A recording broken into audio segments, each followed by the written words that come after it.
Today is Sunday, June 17th, and therefore will be my 17th video. And so Prairie and I did our first Bob Ross painting.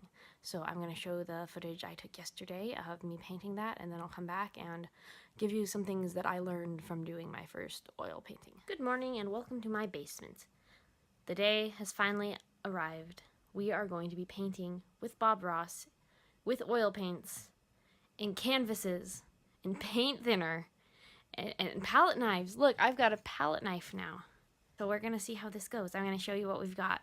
So down here in the messiest room in our house, we have two canvases. Voila. Voila. That one's Prairie's. That one's mine. We also have brushes and paint thinner and cups to keep paint in, and liquid white here, a jar of liquid white. We've got a bunch of colors of paint. We got some in a set and then some bonus colors. Prairie's coming down. We got a bunch of paper towels as well.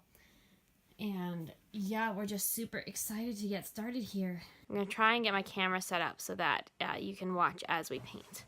We're going to be painting along with one of his videos, the name of which I am not sure, and getting started.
Paint thinner is terrifying in a paint, and looking at the bottle, I'm afraid that it's going to immediately blow up and destroy my entire house and neighborhood. So I'm not sure how we're getting rid of that, but I guess we're just letting it separate right now from the absolutely terribly muddy little jar of paint thinner that we have.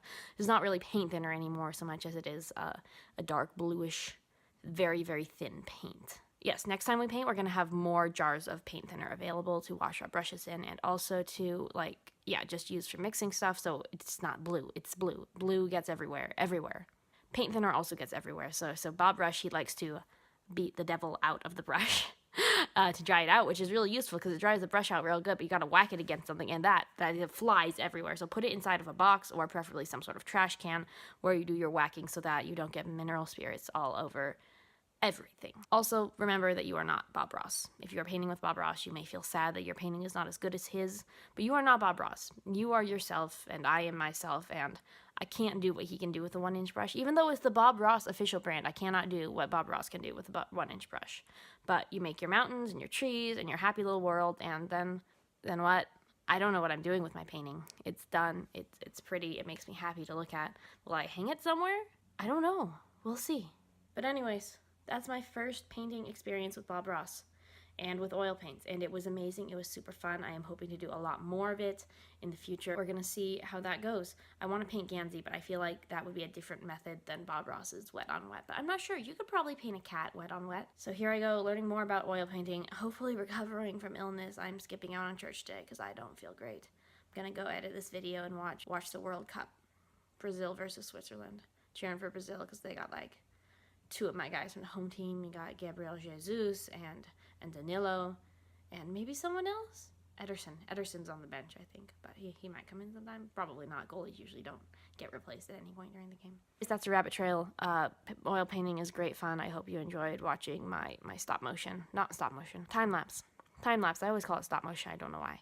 But my voice is tired. I'm gonna go edit and cheer for Brazil.